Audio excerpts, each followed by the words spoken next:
Welcome back to CET3136C. This is Logic Devices Programming, and in this video we're going to discuss Chapter 8, which is Latches and Flip-Flops. The learning objectives for this video are that you will be able to create latches as well as flip-flops within a VHDL architecture that contain both synchronous and asynchronous inputs. So to begin, let's review latches and flip-flops. These are memory elements. So now we're moving on to digital systems that are sequential. Up until now, we've only discussed combinational logic. Now we're going to move ahead and discuss sequential logic, which begins with a discussion of memory and essentially a discussion of latches and flip-flops. So in a sequential digital system, the outputs are a function of both the present and past history of the inputs.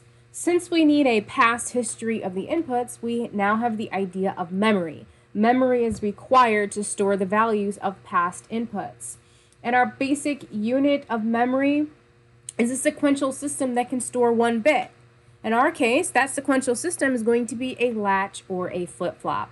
So in this particular video, we are going to go over the methodology used within a VHDL architecture in order to implement the idea of various types of latches and flip-flops. And today we're going to be using flip-flops and latches that have both synchronous and asynchronous inputs, so let's review what those are. Synchronous inputs are inputs that can change the memory element state only in response to a clock pulse. So any input that only has an effect when your clock makes a positive or negative transition is considered a synchronous input. The output of the memory cell holds, which we call having memory. It holds its value until the next clock pulse. So with synchronous inputs, they only have an effect when the clock makes a transition. On the other hand, we also can have asynchronous inputs. Inputs that can change the memory element's state immediately, regardless of the clock pulse. We call these override inputs, and they take precedence over the clock pulse. So today we're going to look at how we can design latches and flip-flops with both synchronous and asynchronous inputs. Second review question. What's the difference between a latch and a flip-flop? A latch's state can be changed during the assertion of its clock signal. And that means that the output will change as long as the clock is asserted. Keep in mind, asserted does not mean high. You can have a positive level latch or a negative level latch. So depending on what transition or what level of the clock your flip-flop or latch responds to, we call that asserted. So in this case, keep in mind that asserted does not necessarily mean high. So our flip-flop state can be changed only at the edge of a clock pulse. Our latch's state can be changed during the assertion of the clock signal. And that's our difference, our main difference between these two elements. So as we write the code today for the latch and the flip-flop, we're going to have to remember that difference. Flip-flop can only change when the clock makes a transition. The latch's state can change as long as the clock is asserted. So, reminder of a truth table for a basic positive level D latch. There's the block diagram for a positive and a block diagram for a negative level D latch. The latch's state can be changed during the assertion of its clock signal. So, for a positive level latch, that means that anytime the clock is high, the output can be changed based on the input D. For a negative level latch, the output can be changed anytime the clock is low. So D can change as much as it wants to, and when the clock is low, the output Q will reflect whatever D is. And once the clock is unasserted, the state of the latch is now stored. So it's when the clock becomes unasserted that Q's output value is frozen or held until the clock becomes asserted once again. And this is the idea of a D-gated latch. Here's the waveform for a positive level D latch. Here's our input D. Here's our clock signal. Since this is a positive level latch, anytime the clock is high, Q and D will match each other or mimic each other. So as soon as this clock transitions high, Q is going to be whatever D is. Notice that D changes from a 1 to a 0 while the clock is high. So Q will still change from a 1 to a 0. Again, here the clock is high, and we can see that Q is going to match D, including any time that D makes a transition while the clock is asserted. Looking at a D flip-flop, the output only changes at the transition, or the edge, of its clock signal.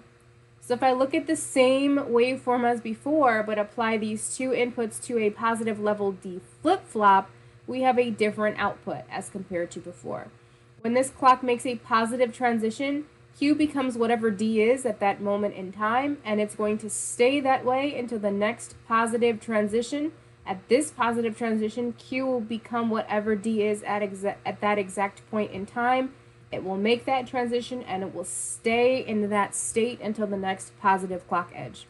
So these are main differences between a latch and a flip-flop. Next, we're going to now hop over to Quartus and look at some code samples for various types of latches and flip-flops.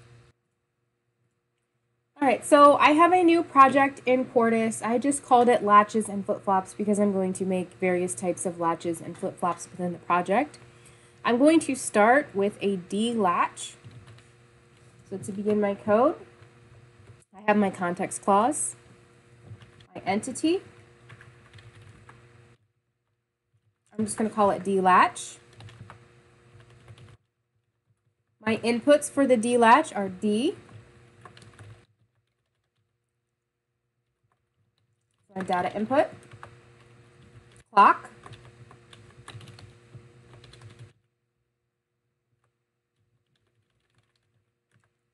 and my output Q.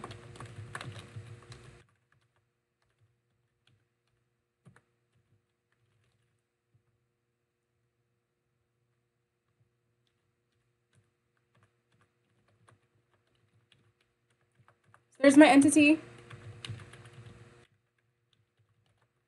I'm going to be implementing a behavioral architecture. So I'm going to call it behavioral.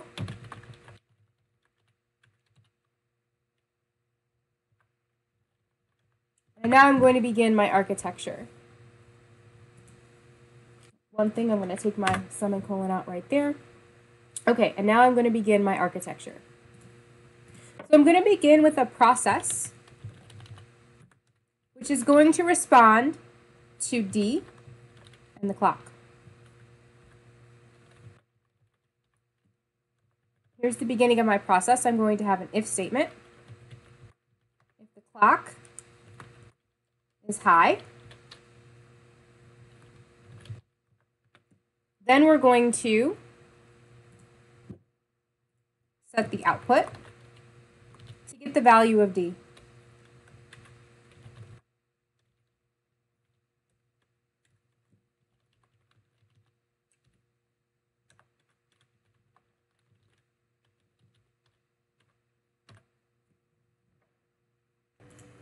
So within our sensitivity list for this process, we have both D and clock because we want this process to respond when the clock is asserted, as well as if D changes while the clock is asserted. And this code is going to represent a positive level latch because we are going to check the condition of clock, and if clock is a 1, if clock is high, then Q gets the value of D. And that's basically the end of our process.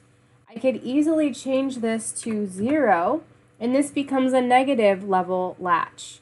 And now the clock is asserted when the clock signal is low.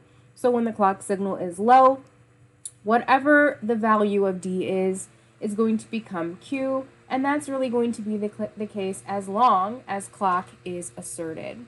And this is our first piece of code where we are just building a simple D latch.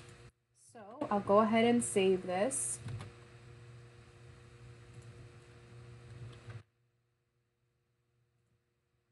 I already have a file called dlatch, so I'll just call this dlatch_2 for my particular project.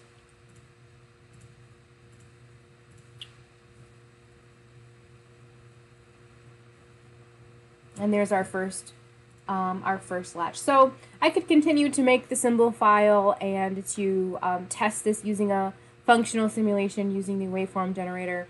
Since we're going to be doing several examples today, I won't do that with this particular example, but later on in the lecture, I will show you a simulation of some of our other elements that we're making. Next, we're going to modify this D-latch so that it has asynchronous inputs. Remember, asynchronous inputs are going to be inputs that can override the output of this latch. So in this case, we need to add some more inputs to our port statement. So typically when you have a latch or a flip-flop, you have your data input, but then you also have set and clear as inputs. And we're going to make set and clear active low inputs, so I'm going to call it set bar and clear bar. These are going to be standard logic inputs. And I'm just going to call the asynchronous override inputs. So I've added these extra inputs to my port statement. Then I'm going to update my process down here. So within the sensitivity list, I want my process to respond to a change in set bar or clear bar. So I need to include those in the sensitivity list. Right there. Now within my process, I need to think about what has precedence. In this case, I want set bar and clear bar to have precedence over the clock signal. So if these are override inputs, that would mean that these take precedence. So what I'm going to do here is begin a new if statement. If set bar is low, this is where we're going to be doing an asynchronous set by forcing the output of the latch to be high. Else, if clear bar is low, then here's where we're doing an asynchronous reset or clear. We're going to force the output of the latch to be low. Lastly, we're going to check the condition of clock. And at this point, we'll allow the data input D to pass to the output Q, basically as long as set bar and clear bar are not asserted low.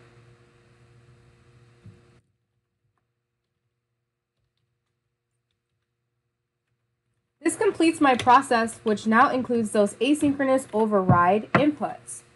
One thing I want to point out though here, remember that within a process, your statements execute sequentially. So set bar actually has precedence over clear bar. So should set bar and clear bar be low at the exact same moment in time, which in the real world we wouldn't try to set and clear at the same time, but should set and clear become low at the exact same instant, this statement will become evaluated first when the process executed. And if set bar is low while clear bar is low, well, this condition is going to be true. This result will be executed and the rest of these will not. So keep in mind here that even within this statement, this if statement that we've created, in the real world, set bar and clear bar don't necessarily have a precedence one over the other, but within our code they do. Set bar has precedence over clear bar in this example. And this is how we would write our D latch with asynchronous override inputs. Next, I'm going to start a new file, and now we're going to move over to flip-flops. So I'm going to start a new VHDL file to create a D flip-flop.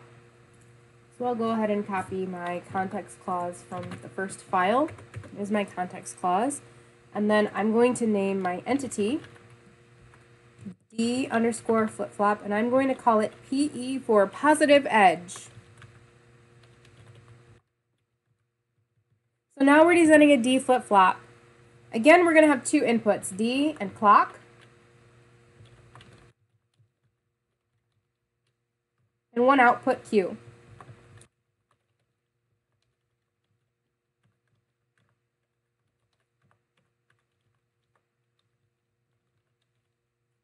And there's my entity.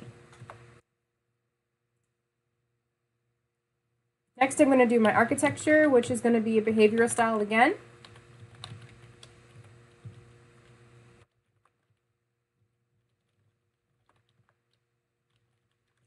I'm going to begin with a process.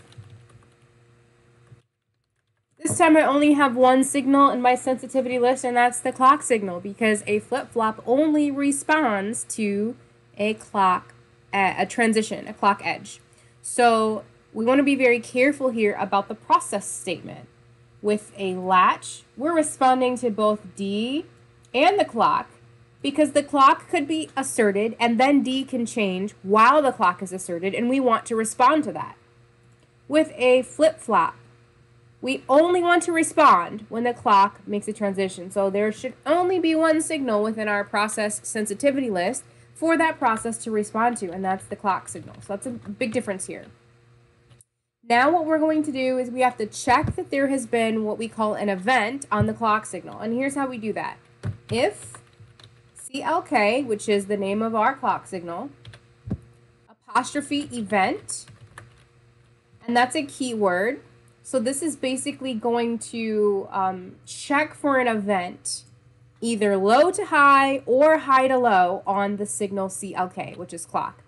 So if there's an event on clock, so this will come back true if there was an event, either low to high or high to low. Well, we want to respond only to positive edges.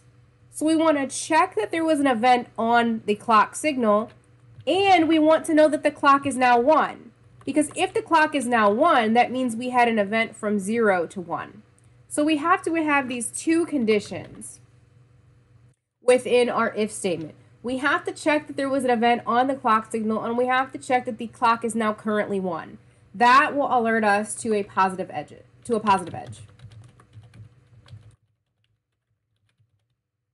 if a positive edge was detected, I can't spell detected, there we go. If a positive edge was detected, then we want the value of Q to become whatever D is.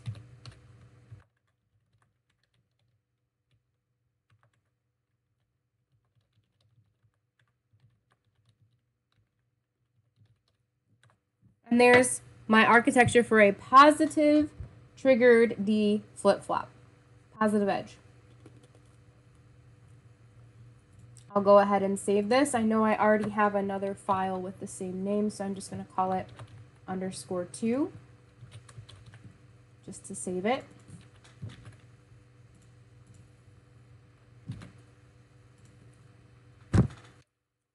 Go ahead and compile.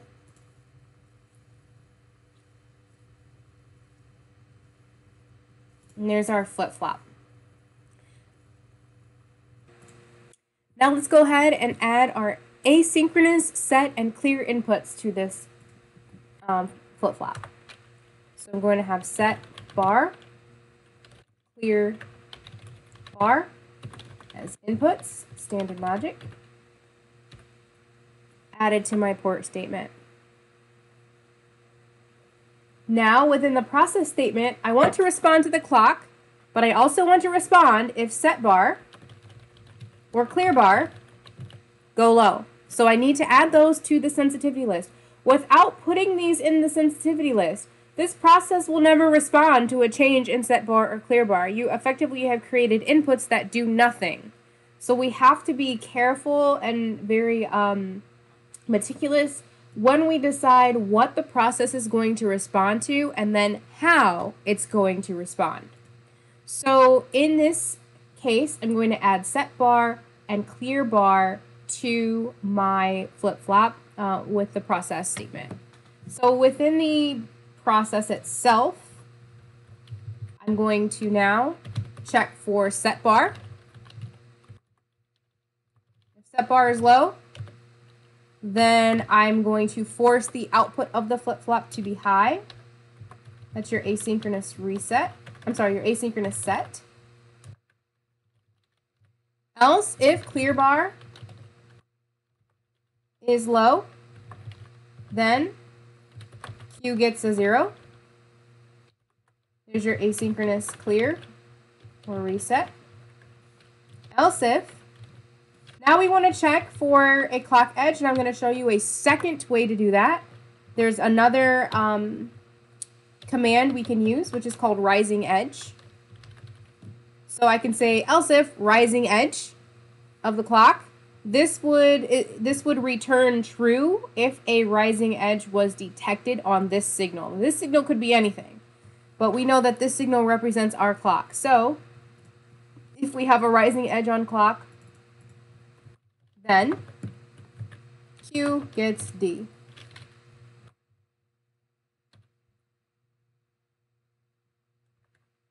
And that's going to end our if statement.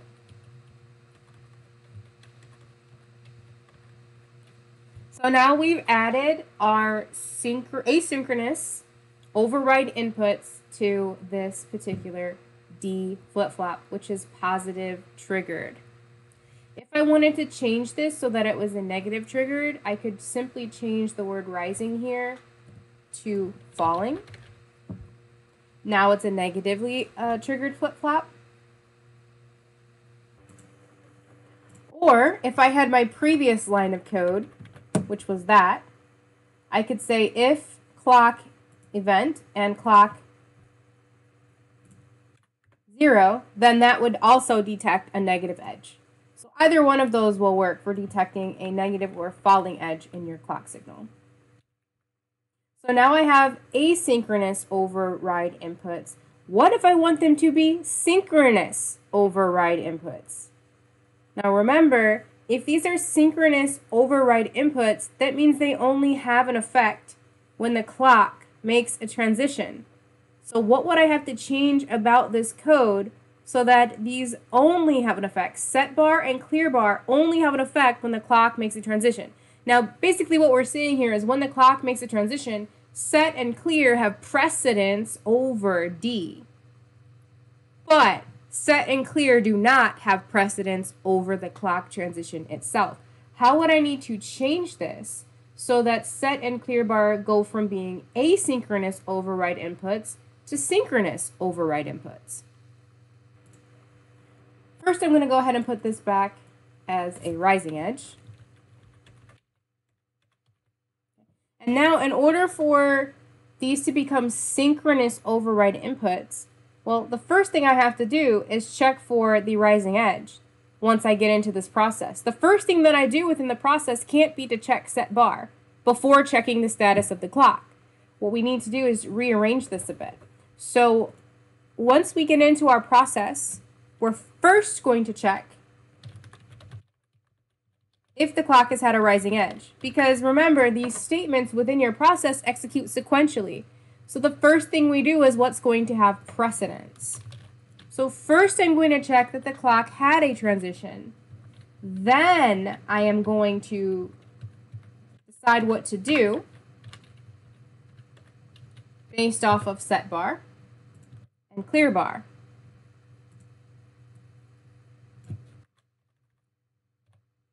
If neither one of these are asserted, then Q will get D.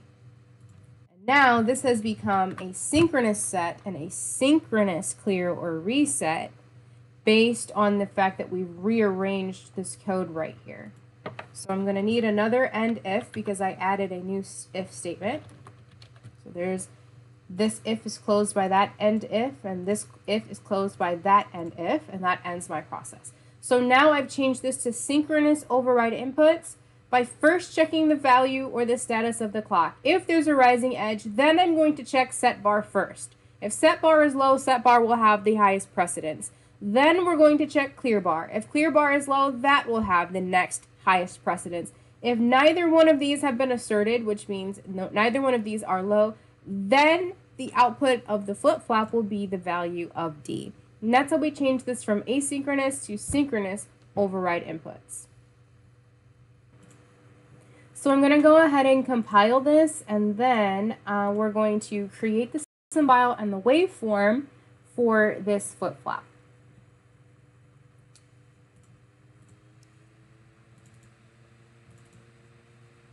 All right, so within my project, we called this D_FF_PE.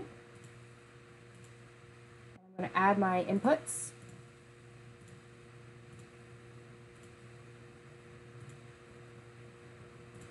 and my output.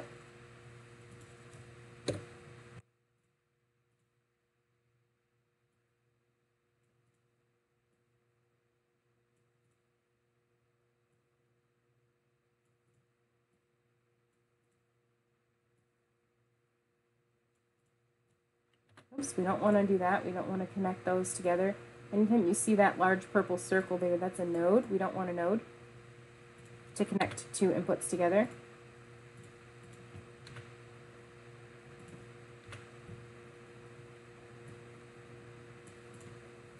And then here's our output. Give everything a name.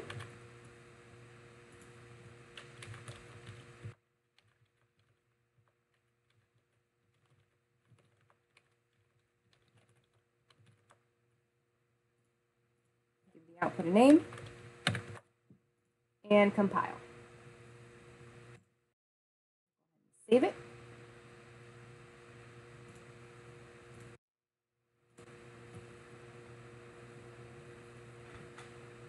And we'll let that compile. So once this is compiled, let's go ahead and start a new waveform.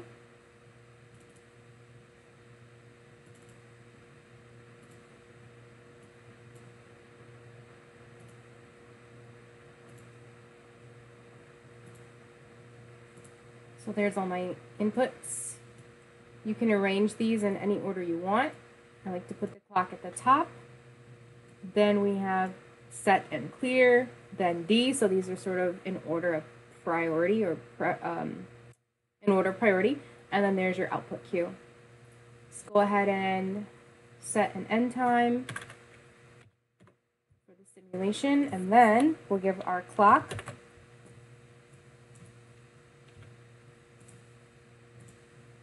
some transitions.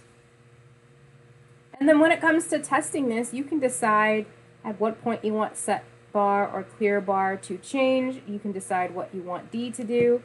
What I'm going to do is first, if you click the set bar, since we want set bar to be high primarily most of the time, I'm going to set it here, then click this 1. It sets the entire signal high. Then you can just sort of drag and click a small window of time that you might want the signal to go low, and then click the low. Same thing for clear bar. I can click and drag for a small section of time that I want it to go low, and then just assign it to be low. As for D, I'm going to randomly assign sections of this waveform to be high. No real rhyme or reason, I'm just going to give it a random signal. And now that I have set up all my inputs, let's run it and verify that our output is correct.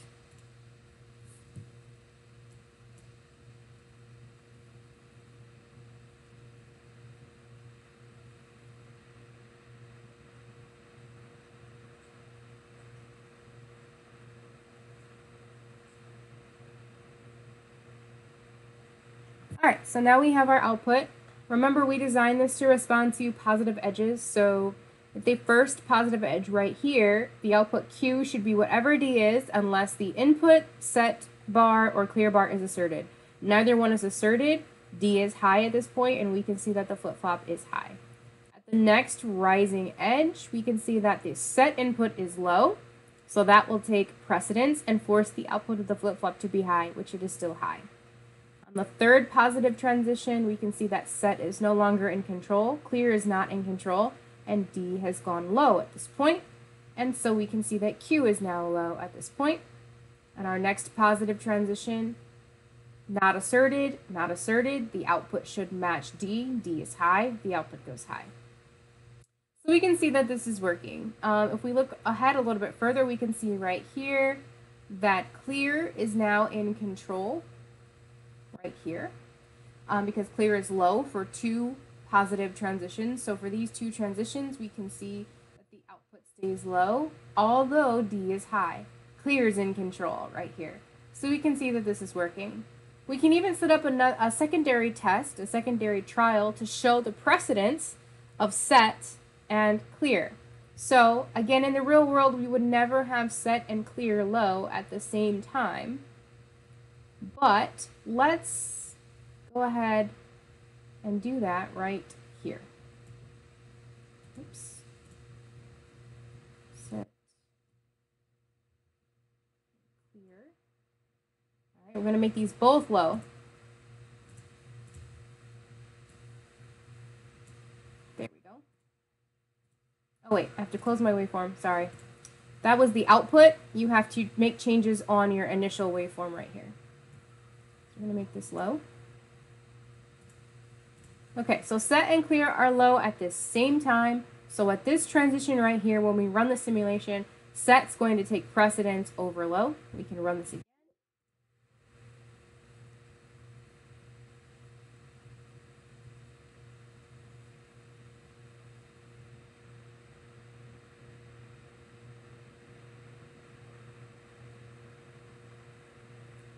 And we can see right here that while set and clear are both low at the same time, it's set that takes precedence on this particular clock transition here, and it stays high.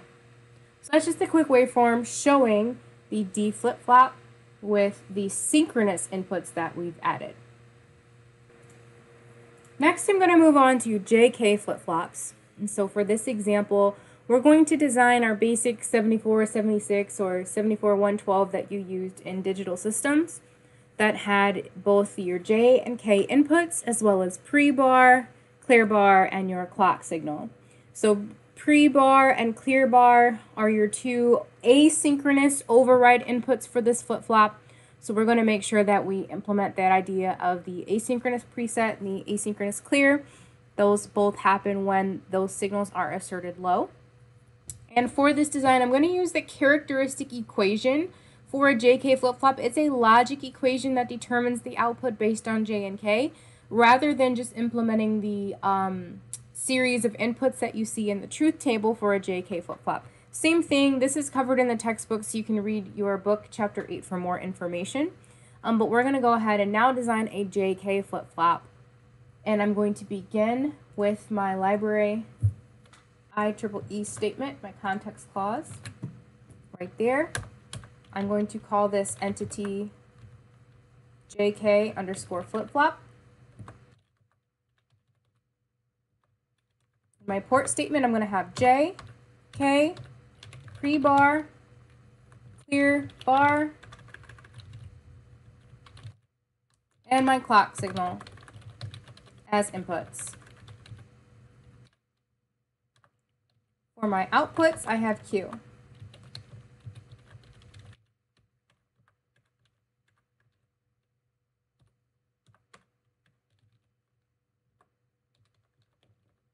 Here's my entity showing my inputs and outputs. All right, now for the architecture.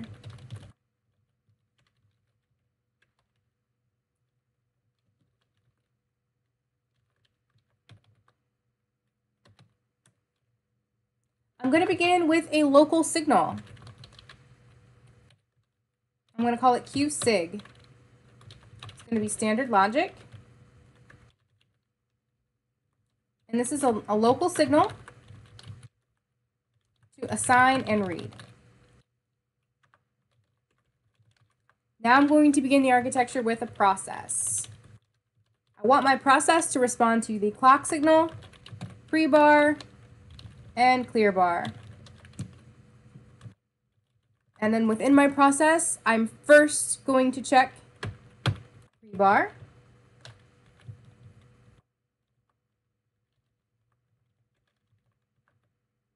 And if pre-bar is low, I'm going to assign a value to Q sig.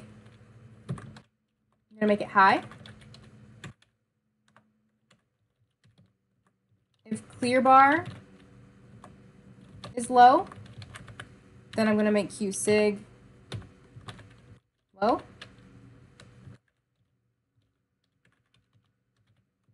Else, I'm going to check for a rising edge.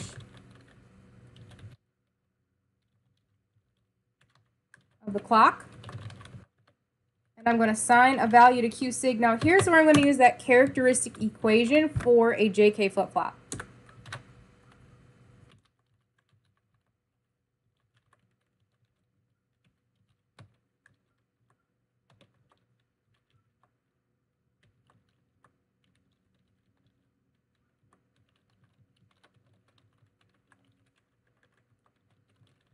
That's my characteristic equation for a JK flip-flop. It determines the output based on the values of J, K, and Q. That's the end of my process. Keep in mind that I have not yet assigned a value to my output Q. I've only assigned a value to my local signal Q sig. So I can't end my architecture here because I've done nothing to our actual output. I need to assign that output by sending Q sig to Q.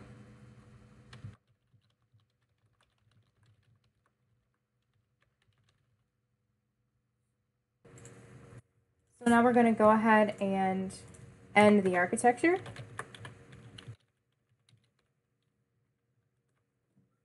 And then we'll save and compile. Again, I'm going to call this JK_FF_2 because I have a file already of the same name.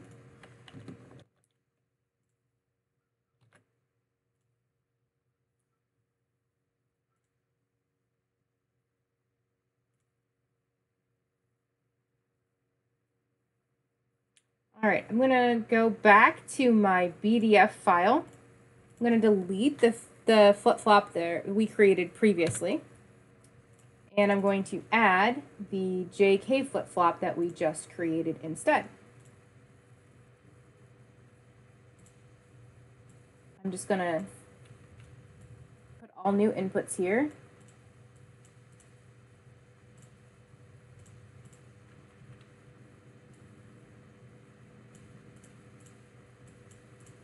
All right, there's my output. And then I'm going to add new inputs since we have J, K, pre-bar, clear bar, and clock.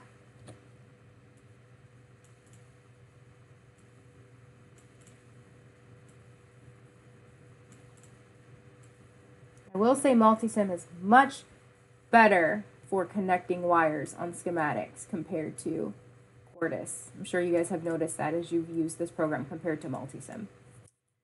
All right, let's give everything a name. J, K, pre, clear, clock, and our output Q. All right, let's save and compile.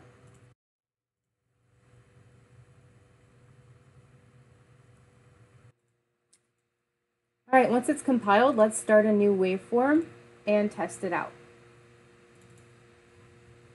So we'll use the node finder to add all of the inputs.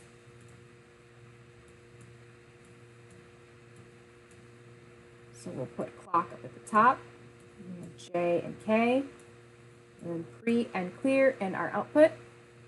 And we'll set the end time to be 16 micro. We'll set the clock to be 1 micro. We'll set J to be 4 and K to be 2. This way we get a nice repeating pattern on J and K. 0, 0, 0, 1, 1, 0, 1, 1, 0, 0, 0, 1, 1, 0, 1, 1. Nice and simple. And then we're going to go ahead and set pre-bar high, clear bar high, and then I'm just at random going to choose a time to assert them. So perhaps pre-bar will be asserted here, make that low. Perhaps clear bar will be asserted down here. So we'll make that low. We'll make sure that only the signal we want to change is in the blue box. All right, let's go ahead and run.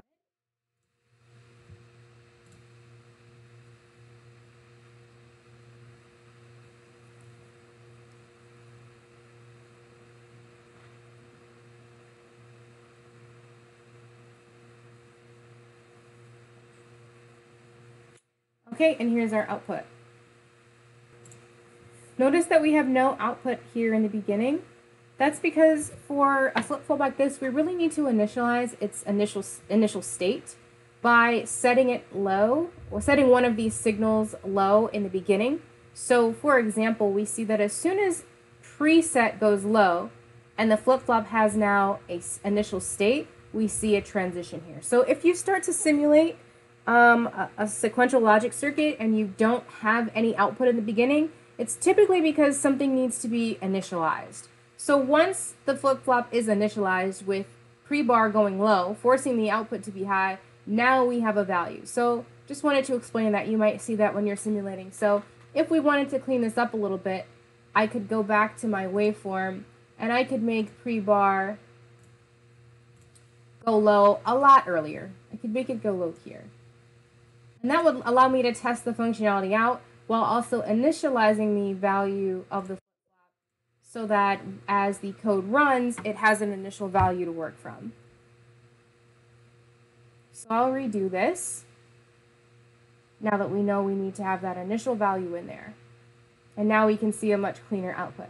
So pre-bar is low right here, so the output of the flip-flop is forced to be high. And then we don't have any control of the asynchronous override inputs again until right here. So between this point and this point, J and K are dictating the output of the flip-flop. So we can see, for example, on this positive transition, J and K are both 1, which means toggle. And we see that toggle happening. On the next positive transition, J and K are 0, no change. And you can follow this through and see that this is following the logic of a JK flip-flop with those asynchronous override inputs. So this wraps up our discussion of flip-flops and latches. Now that we understand how we are going to implement the idea of a latch and a flip-flop into our VHDL architecture, now we can move on to interesting things like counters, multi-bit latches, registers. If you think about some of the, well, most of the circuits that you built in Digital Systems 2, the different types of counters you built, the ring counter, the Johnson counter, the counter that can count in a random order. Now we have a foundation to move on and design some really cool circuits using counters and using the idea of memory in order to create those counters. So as we move forward, we're now going to use these ideas behind flip-flops to build more complex sequential circuits like counters. And that's the end of this video.